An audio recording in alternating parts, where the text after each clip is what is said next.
We thought at the time it was a great idea. Oh, if you combine your work and your play, then you're just playing all the time. You're actually just working all the time. So you have to totally like refine balance. Too many of us trade our dreams for comfort, clocking in each day while our creativity fades. Collin Strachan refused to live life that way. He walked away from corporate life, moved his family off-grid to Alaska, and built Every Mile Creative, the powerhouse behind the viral ads for Dude Wipes, Solo Stove, and Ridge Wallet. Now, through his Become Unforgettable community, Collin teaches entrepreneurs how to turn bold stories into thriving brands. His journey proves that when you lead with courage and creativity, freedom and fulfillment can become your greatest return on investment. I'm Larry Sprung, your host for the Midland Money Mindset and founder and wealth advisor of Midland Financial. Let's dive into the show.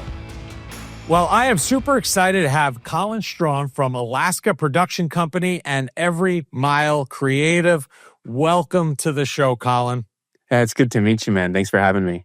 Yeah, I am so excited for this. You live in a part of the world that I am envious of. I love Alaska, and we're going to be talking about that. And we're going to be talking a lot about what you do today at Every Mile Creative. But before we jump in and do that, our listeners are just really enamored by the entrepreneurial journey and, how people get to where they are. And, it's usually not a traditional path. But I was hoping for a few minutes you can share a little bit about your journey up into founding Every Mile Creative, and then we'll dive into what you're doing today. Yeah, that sounds good. So you're right, totally non-traditional paths. So my wife and I run a little production company in Alaska. So if you search Alaska Production Company or Every Mile Creative, will come up either way. And we create scroll stopping, like really, really epic ads for brands who basically run ads online. So for example, this spring, Dude Wipes got in touch and we put a toilet on a helicopter and flew it out to an ice cave and made a commercial. So wild stuff like that you wouldn't expect. Right out of college, I got an agency job in Dallas, Texas. I grew up in Texas, actually. And my wife was working in the NICU at a big children's hospital down there and just kind of like living a traditional life. And there was just a weekend that we both had free, kind of in the midst of everything. And somehow I got onto some site where you could, just click like one-way flights. And we saw a $50 flight to LA where we were able to leave at like 6 a.m. and come back at 9 p.m. or something like that. And we were like, let's do something really crazy and fun. And that we caught a bug in LA for traveling. And it kind of just like expanded our horizons for two kids who had, hardly been west of the Mississippi. Obviously, I grew up in Texas, but she had not. She was from Pennsylvania. And so yeah, we wanted to travel. And I had been taking I was doing like multimedia work at this agency. I had been taking a lot of work on the side. I'd been doing like weddings and corporate photo video stuff and stuff like that, and realized that I was making more on weekends and evenings than I was with the job.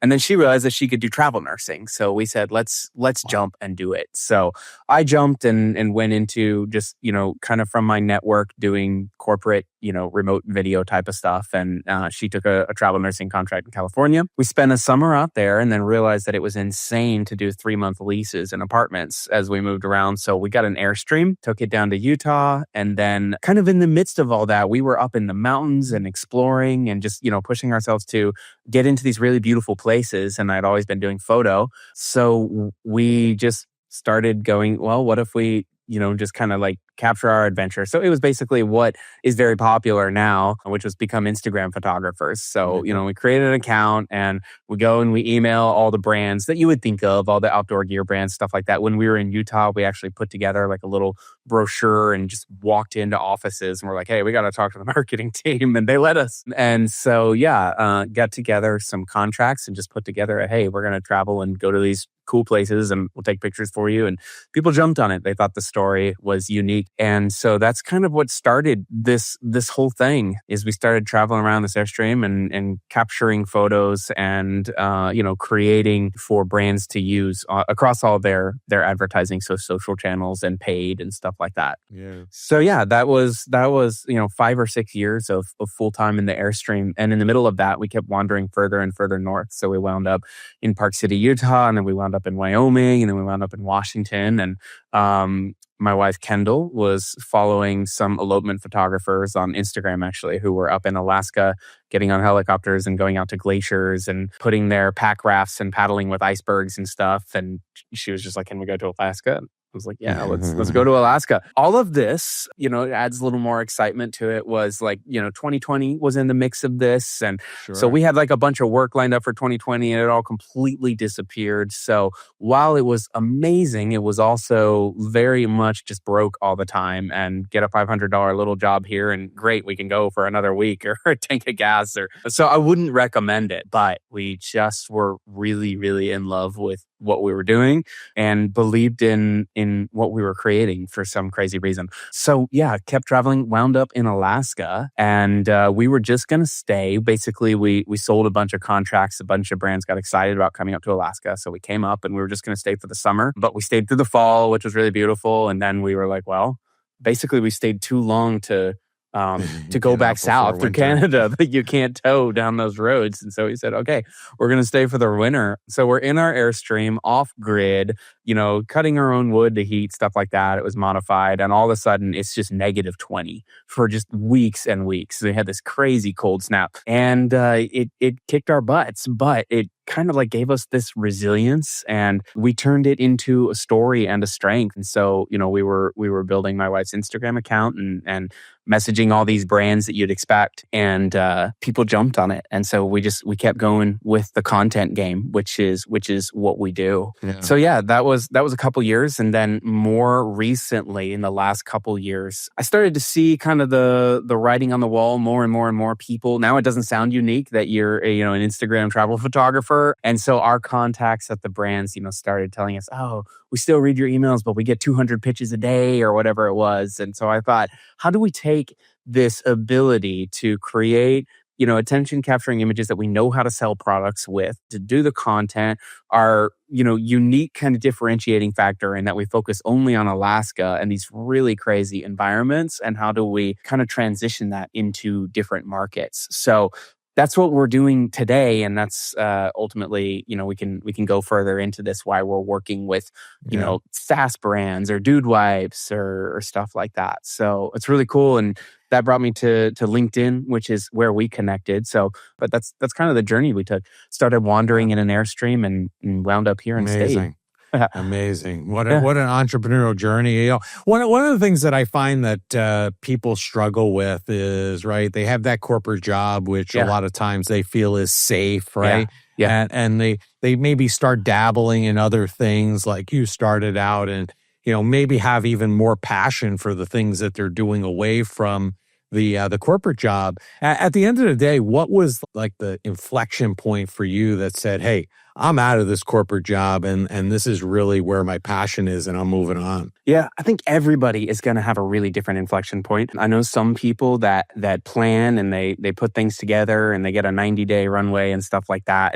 And that's their path. For me, it was less prepared. I had some crazy, crazy health stuff. We did not think I was going to live past my teens growing up. Oh, wow. So I kind of already feel like I'm on my second shot. And when I realized that I was selling kind of prime time to someone else, and that, he would start calling and saying, "Hey, could you work this weekend?" And, "Oh, there's extra and I'm up till 11 o'clock and stuff like that." I thought, this is not worth these years for, quote, certainty, because I don't really believe in certainty, having experienced so much uncertainty myself. So that's what I always say. It's really hard, especially, if you're in the media world like this, we just completely bottomed out financially, which I don't recommend, but it gave us the grit and the desperation to get over the hump and do it. And I think that's why Right. 98% of businesses like ours fail, is that people, they don't keep going through abject failure until they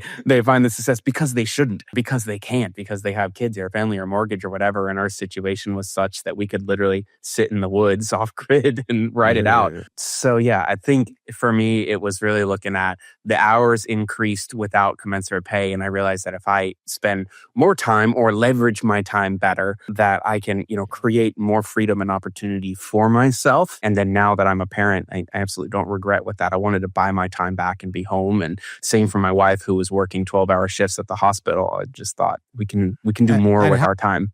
And how's your health now? Is that resolved itself, or still a challenge for you? It's not so much a challenge now. It was largely, as I've learned, nutrition and environment and stress base. Had a bit of a tumultuous upbringing and was consuming way too much processed food and stuff like that. So it was as a result of systemic inflammation. I think my body was genetically more predisposed to it, but we take good care of our bodies now. And so I don't really have any issues with that. I read Casey Means Good Energy, and that was a game changer for me. So that book is huge. I'm sure, being out in the outdoors, I mean, was really your health, was that really what drove your focus to focusing your firm on the outdoors? Was it because it helped you personally and was good for business? Yeah, that's a great question. I think it's because we both were just developed like an allergy to incandescent lighting was what happened with myself and my wife. It's funny. My wife grew up,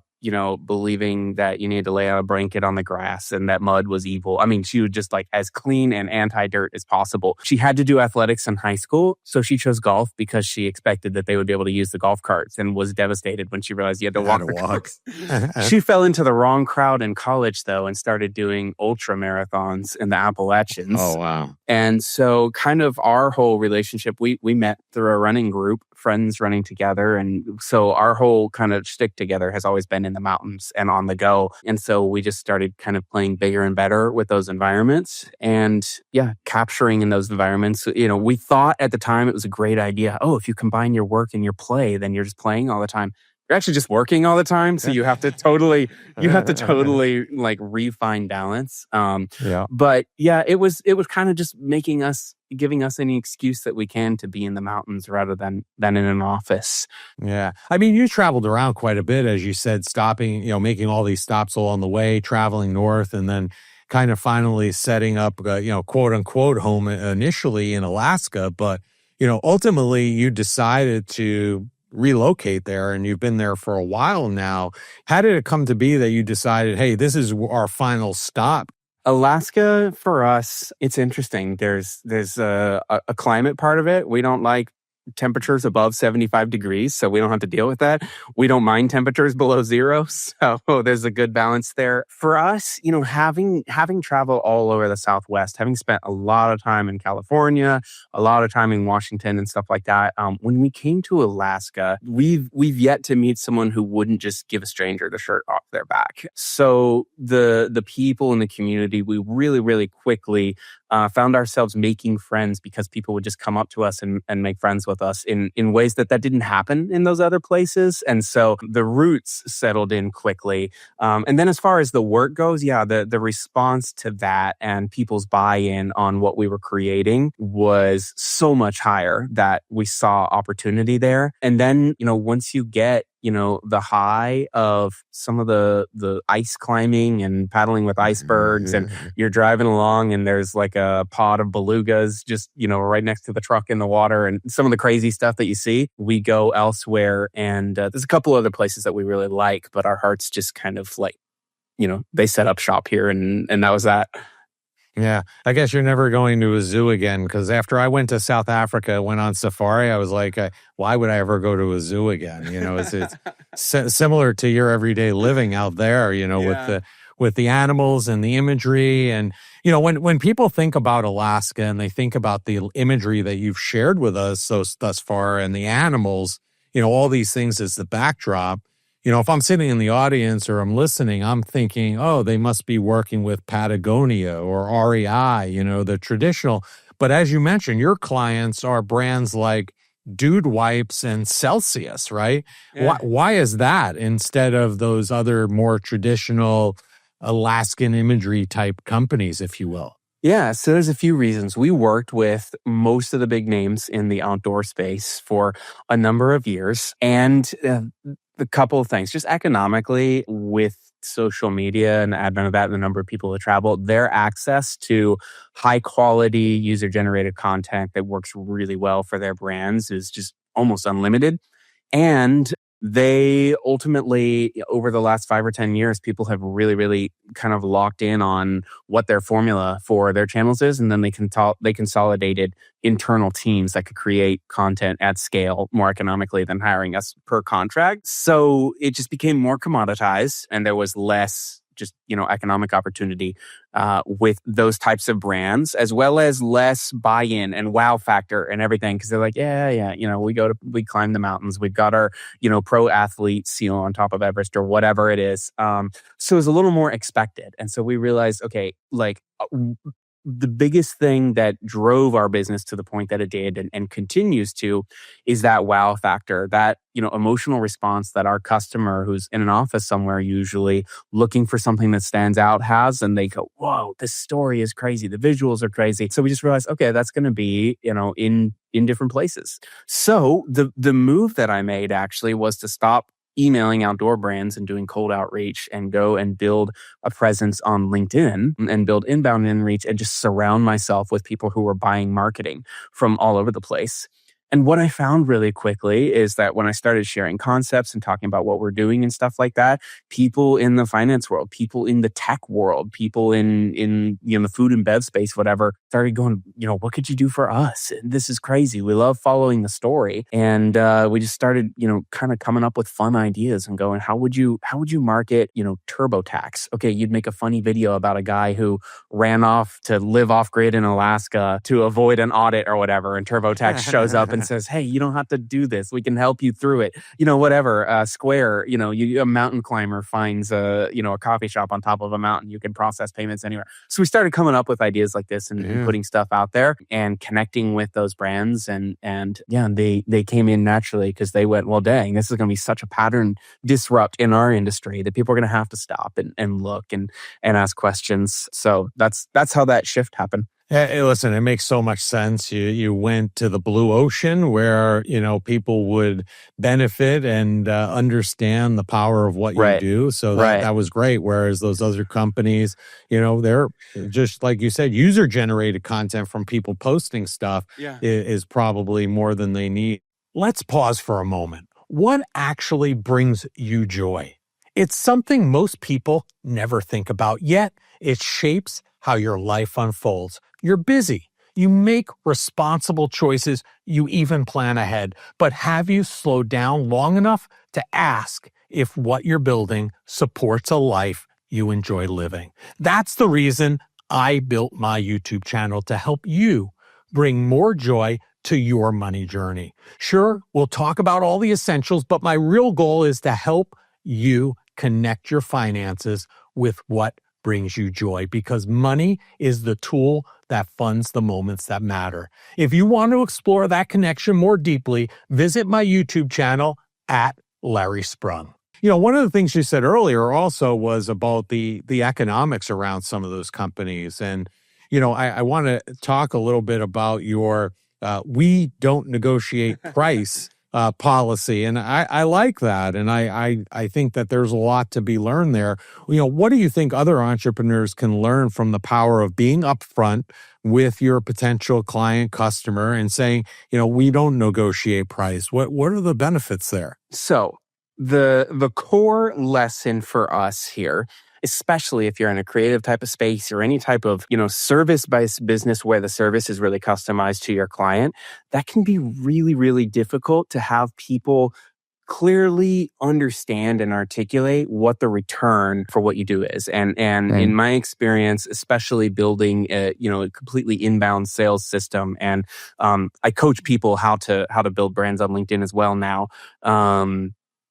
And what my experience is, the more specific and clear and data driven you can be with your results, the more likely your customer is to understand and see themselves in their shoes and see potential return. So we looked at years of client relationships and realized kind of what the best possible outcome for us and for the client was. And we realized that anytime that we have made a productized offer where we say, here's the structure, here's exactly what you do, here's exactly what you're going to get, here's what you can expect from it, and here's exactly the price, that one, they understand it much more clearly. They're able to make a decision about what they're going to purchase. And two, they typically spend 30% more than your base price for it. That's just our experience, because it sparks new ideas. And so I'm always messing with language and stuff like that. And I'm actually doing some, after this, I'm doing some coaching with someone who does kind of high ticket funnels. So we'll see if that exact language stays, but the sentiment absolutely stays, in that I have just taken, I don't know, more than 100 discovery calls where we put together pitches and we kind of do all these, actions to try to win business. And then I read a book called The Win Without Pitching Manifesto, which was really, really valuable. And it kind of just showed, like, when you're doing discovery calls and pitches and concepts and trying to, haggling back and forth and budget and stuff like that, it forces you into this client relationship where the client has to play the role, is expected to play the role of skeptic, and we're against each other. And so what I'm looking for, and it's a really needle in the haystack client, but I don't need a lot of them to have a really good business, is a brand who spends quite a lot of money in their paid channels, usually more than $100,000 a month, but they're making millions per month from that, and understands the value of really, really quality creative. And so our best relationship looks like, hey, this is our brand. Can you do something? Yes, I can. Cool. They do it. And then once the money stuff is figured out, then we work on the creative. And so I try to pre-qualify as much as possible and have people go, if you don't clearly understand, if this doesn't feel valuable, if you're not sure that you can afford it, it's not trying to be standoffish. It's trying to say, if you are using content exceptionally well and you're seeing returns, I'll put fuel on that fire for you. And my focus is on 10 to 100x return on your investment with me, and not on kind of like, figuring out, can we save 1,000 or 2 here, because it's a bigger conversation than that. So that's my experience. And then, from when I've learned to people who are running bigger organizations, one of the things that they look for that indicates a vendor who's really capable of servicing a large organization who has really high standards is that they have a really, really tight vetting process. So that actually subtly qualifies, hey, I'm kind of like looking for 100 million plus brands who know what's going on. I'm ready to jump in, be part of your team. You can trust me to execute, and then you can, trust this creative to work for you. So that's what I'm signaling, and I'm qualifying, and I'm saving time with clients that aren't ready for what we do, which is okay. Yeah. Yeah, we don't have to be right for everyone. We had a family, I tell this story, that he was in the process of thinking about moving forward with us. We felt like him and his family were a good fit. Mm-hmm. And he started haggling with one of my wealth advisors on price. Yeah. And he didn't feel comfortable having the conversation. So I got on the phone and he asked me to reduce our price. And I said, I just politely asked him, I said, you were at the office like 2 days ago. I said, did you see any used cars in our office? And he's like, what do you mean? I'm like, well, this isn't a used car lot. We deliver on our promises. Yeah. We add tremendous value, and we don't haggle on price. So I said, this is the way it is if you want to work with us and get the value, because we know what he was getting today was not what he needed. Long story short is he moved forward with us at our agreed price. And after about 3 months of working together, he came up to us and he said, you know what? I understand why I'm paying more than I was paying before, and I'm getting so much more value that I would have expected you almost to even charge me more. So, it makes sense, and you don't have to be right to everyone. So, kudos to you.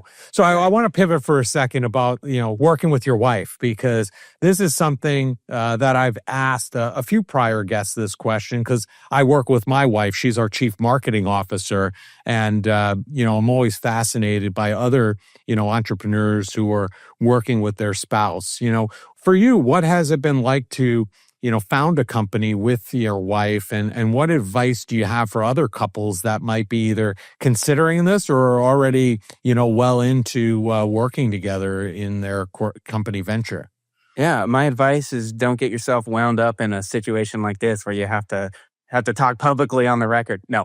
Uh about living with your wife in a 33-foot tin can for 5 years trying to start a business. Doing it with my wife has been, one, an incredible privilege. Two, I'm more the type B person in our relationship. Neither of us fits super well into that category, but she has kind of been a yin to my yang and the opposite. She has a real passion and this ability to remember why we started in the first place that keeps us going, and an eye for excellence that's been really good. The cool thing about a spouse is that, the more constructive and direct your feedback can be to help you be better, the better you're going to get. And a spouse typically is pretty like unabridged with their words. They're just going to say the problems. Right. Right.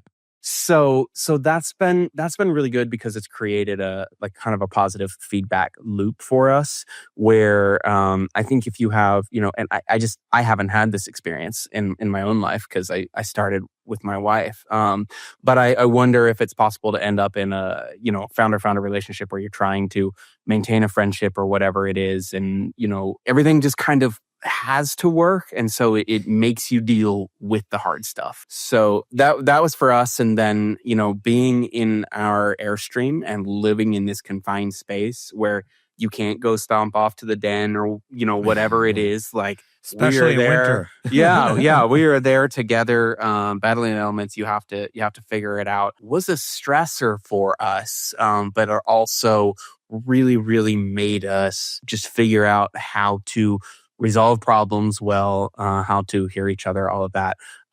It's absolutely something we're still working on. We'll celebrate 7 years here soon. So still young. Thank you. But yeah,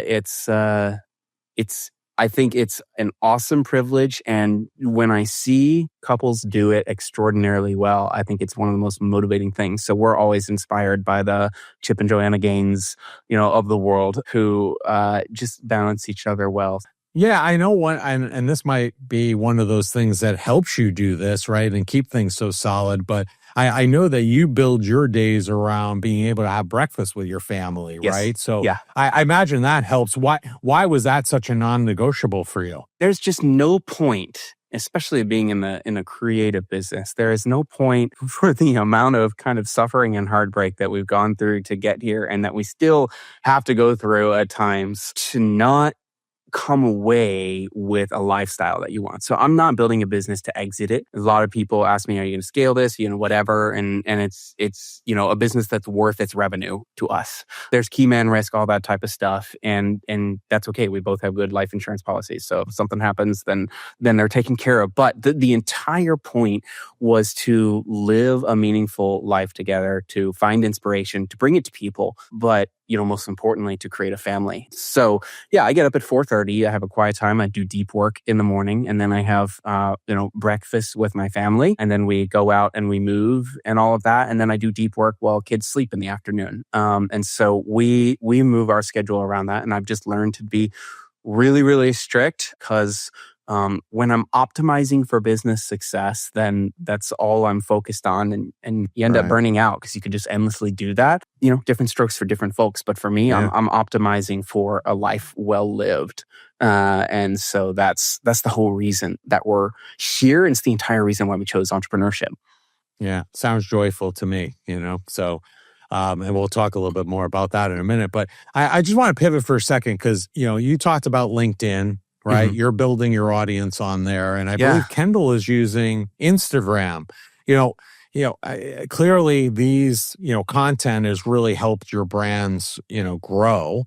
And, what was the impetus or the thought process around the different platforms? Because, you hear a lot of times people talking to entrepreneurs, hey, find a platform, lean into it, learn it, et cetera. But it seems like you're doing a great job with you leaning into LinkedIn and Kendall using Instagram. What's the secret sauce for you guys? So with Instagram, which is where she started, I have one that I don't use much, but it's where she's built a following. Basically, her MO was create a journal of this life that we've lived that we can look back and reflect on, and we can take our kids through the story of us in a way. And that took off. So we don't while we do take contracts with brands or whatever, we don't sell that space on Instagram. That's totally just an organic space for us where we share our story and our travels and living in Alaska. And so now her whole focus is on being an adventure mom in Alaska. So we're out ice skating on frozen lakes and stuff like that. And people resonate with that. So I just stayed off of Instagram for a while just because I will just get on and doom scroll. So it's not as healthy a platform for me. And I did the photography and the editing or whatever. And so we just tag teamed building her account. But that's 90% her. With LinkedIn, what we realized is that you could have a significantly higher concentration of your ideal customer at your fingertips, and they elect to tell you who they are. So you can go and add them by clicking on a company and finding, oh, here's the marketing director I'm looking for. So just the quality of the people there was really great. And I've always enjoyed writing. And so LinkedIn is very, very writing driven. And so I found that I naturally had a knack for that rather than being kind of like an entertainer, as Instagram and TikTok typically lean more toward. So the reason why I kind of jumped into LinkedIn is like I alluded to before, we were doing all cold outreach. So 1,000+ emails a month. And we just saw diminishing returns on that. You can do it well, but like I said, the conversations I was having with the brands was just like, hey, there's just more and more people doing this. And we realized that some of the best clients that came along were ones that we would never have prospected. And so my question was, how do I put myself in front of people who are thinking about and buying marketing so that I can spark the idea in their mind and they can come to me. And LinkedIn was naturally the place to do that. And so I came and I started writing there. And what I started doing was talking about what we do. And I started trying to share my expertise and convince people that I was the one adventure photographer who really understood paid channels and creating content that converted and all that type of stuff. And basically I posted into the void for 6 months. But fortunately, I had read something that said, if you stick with LinkedIn for 7 months, the returns will be outsized. So I was just like, okay, I'm just going to keep doing this.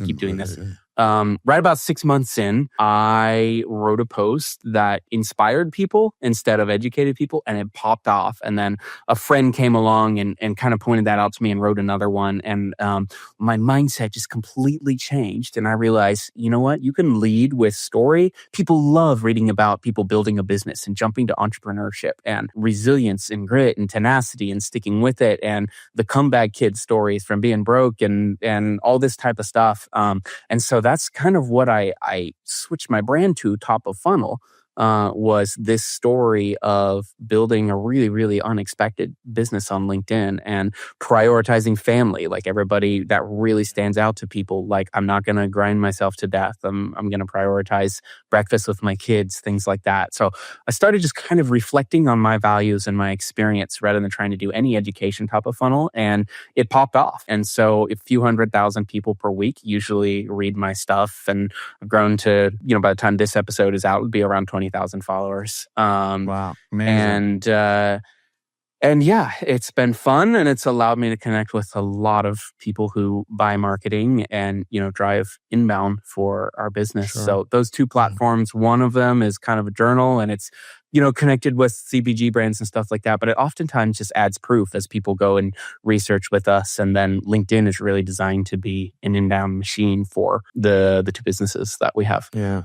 Great delineation there. And I appreciate you clarifying that. And, this conversation has brought me a lot of joy. I love Alaska. And we end each of our shows asking our guests the same final question. And that is, what did you do today that brought you joy and put you in the right mindset for success? Because we're all about joy on the Mitlin Money Mindset. Yeah. So this morning, this is a shameless plug as well as something that really brought me joy. So the other thing that I do is I basically accidentally started a business where I coach people how to build a brand on LinkedIn without talking about LinkedIn based on what I do. And this morning, I checked into that community and I saw a win from someone who's been really, really struggling to communicate what they do. And we reworked their brand and their message, and they were getting some messages and engagement. They were just like all caps sending a message to me saying, thank you for this. And that made me just feel really, really excited. So my number one mission across any platform that I have is just inspire people. And that brings me joy. And I really, really feel joyful when people come back and tell me that I inspired them. So I got a message like that today, and it kind of made my day. And then I had breakfast with my kids and worked out, and we went outside. And so more or less stuck with my values. I'm always trying to do better. But yeah. Yeah, sounded like a great way to kick off the day. So thank you for sharing that. Now, Collin, we're going to have all the information for you as well as Every Mile Creative in the show notes. But if people want to learn more about you, learn more about what you're doing, connect with you, I think I know where this is going to go, but I'm going to ask anyway, what's the easiest and the best way for them to do that? Yeah, take my name from this show description, copy and paste it. If I just say Collin Strachan, you're going to spell it wrong. So go and look into Google, and our website will pop up, our LinkedIn will pop up, Kendall's Instagram will pop up. You can follow along wherever you want to. Awesome. Well, thank you for your time. I appreciate you, and keep doing the good work and enjoying the Alaska, wilderness and everything it has to offer. Thank you so much. I will. What an incredible conversation with Collin Strachan, a reminder that purpose and profit don't have to compete. From the wilds of Alaska to building a storytelling empire, Collin shows that courage and creativity can write what success looks like. If this episode sparks something in you, keep leaning into those bold ideas, and remember, true wealth starts with a mindset that gives you the freedom to live your story. Collin Strachan and all he's up to can be found across most social media platforms.